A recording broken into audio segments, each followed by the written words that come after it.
So, guys, the Tinubu's administration say they are going to be cracking down on those with forged certificates, especially those that went abroad and came back to Nigeria with forged certificate. And you know what? Aisha Yesufu has welcomed that development. She said it's a fantastic idea. So let's start with Tinubu, whose certificate that was issued to INEC was denied by the CSU. So let's dive deep into this gist. Oh, yeah. Well, looking at the headline I have here, this has to do with, there's this latest outburst about a guy who went to Benin Republic to get a certificate. And this certificate was issued within the space of 6 weeks. And he came to Nigeria. He was able to do his youth service. And, there have been a lot of outbursts. People have been saying all kinds of things. And as it stands now, the security agents have come out, the police to be precise, have come out to say that they are going to be cracking down on especially those who got their certificates from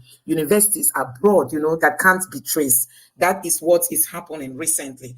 And so many Nigerians have questioned what happened to the president, whose certificate also the CSU has come out to say we didn't issue it. So if the police is going to be cracking down on those who they feel forged their certificate, what is going to happen to the president? And this is exactly what we keep saying in terms of, being a man of character, being a man, whose history Nigerians can align with when it comes to occupying this sensitive position, in Aso Rock. So apart from that, the FBI has equally released another set of files that has to do with president. I'll quickly go to that website and just give you guys a very short look at what the content is. There's no much detail on it, but I think it'd be nice for we all to take a look at the content because, Nigerians, they are not bowing back. They are not taking it for granted, this opportunity to ensure we get a new Nigeria. That is just what everybody is crying for. We all need a new Nigeria. So let me quickly share that screen with you and let's just take a look at what this file is all about. So this is a website that published this content. I hope you guys can see it. FBI files on Tinubu drop a missed lookout for FDI. And it's saying that the Federal Bureau of Investigation, that's the FBI, releases yet another Tinubu's files a series of FOIA documents unveiling to the public how a former Bagman Kum, ECOWAS chairman, Bola Ahmed Tinubu, laundered money in Chicago and has since 1990 been ensnared in numerous corruption scandals, recently being the controversial election that made him president after desecrating the Electoral Act and Constitution of Nigeria through the Independent National Electoral Commission, INEC, and the Nigeria Judiciary, respectively. So he just went ahead to talk about the election that held before now and the implication and all that. No much detail, is being given here from the FBI. There's no much detail as regards to that. Down here it says on October 31st. Okay, this is just referring to the ones we had before now. But I tell you, there are a lot, that Nigerians are yet to know, especially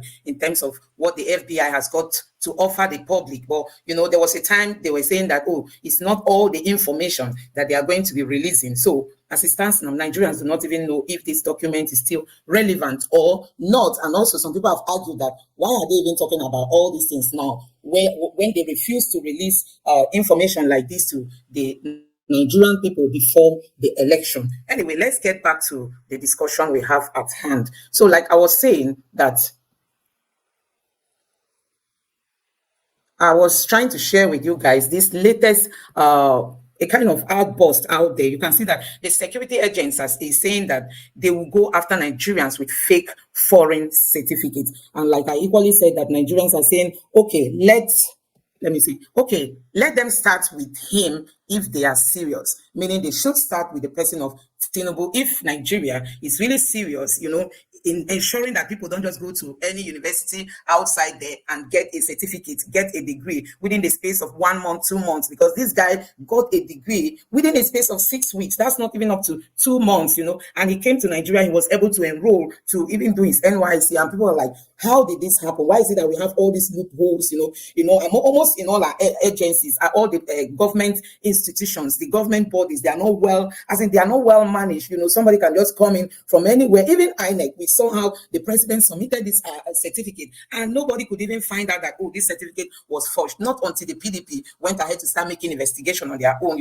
But don't forget that the APC scrutinizes their candidates. They are supposed to know, oh, this is bad and this is good, or this certificate is wrong. But none of that happened until the PDP, through their lawyer, went to CSU to verify. I think that was the first time we ever knew that the certificate that was given to INEC was forged. So this is not happening now, and under the administration of Tinubu, he's saying that he's going to be going after students who came back to Nigeria with foreign certificates that are alleged to be forged, because the security agents are not going to allow them, to have it work for them in the country. So before I allow you watch the video that has to do with this very topic, I want us to take a look at this video where a guy is saying that if nothing is done, in the nearest future, that he's going to carry gun. I mean, he's lamenting that he had to trek with his leg, as in from his home to VI or wherever. He was like trying to, he kind of describe the distance that he had to use his legs to trek, that he can't continue like this. Should nothing be done to arrest the current state of Nigeria? In fact, he even said that the government should be expecting, as in gangs in Lagos, because the hardship is going out of hand. Just listen to this. See, I tell you where they go, Papa. Who say this to Allah? What do you confidence make government do for the matter? Make government help us now. I beg. See, if you don't do anything, we go rob, we go rob, unless if they do something, they don't get work. I tell you, Rob, you don't say police go. Life jail, where they go? Why I get for children? Why the house? Nobody know anything. From where are you like come VI? From VI to here, if I lie, I die. Allah, are you like come here? I mean, are you like from where? Because see, next 2 months, if you get there, I will carry gun. I tell you, I will carry gun. Tell government, if they don't repent, as they go now, see, they will see militants for Lagos State. That they will see militants in Lagos State if the government doesn't repent. You can imagine the level of frustration, in the life of these guy Nigerians. You can imagine this is what so many people are going through. Is it because he's opening up, he's speaking up, he's saying his own openly? There are people dying in silence. He said he has 4 kids and his wife is equally home, and they've got nothing to eat. That if he continues this way, he's ready to carry gun. And he was told, what about the police coming after you? He says, is it not life jail? So some people are giving up on this country. Some people do not even care what the outcome is going to be. You can imagine the level of frustration that this guy is into. And this is, happening in the lives of so many people, not just him. Look at a young man who is supposed to be engaged, who is supposed to be working in one company or the other, but look at where he is today. He can't even afford transportation fare to get to his destination. He said he trekked from his house to VI and from VI to where he's standing. And you can imagine that. Just the trekking alone is another thing. So back to the story that has to do with, forgery in Nigeria. Forgery. During this election and all the allegation and all the, the FBI and all that, so many people have said that the president is not only is not the only culprit when it comes to forgery. That we have so many government officials, but just that their own have not been, leaked, or nobody has really gone into investigating all that. That is why they are still hiding. But that honestly, we just need to start talking about all these things, because if we don't nab it now, it's going to just keep happening. So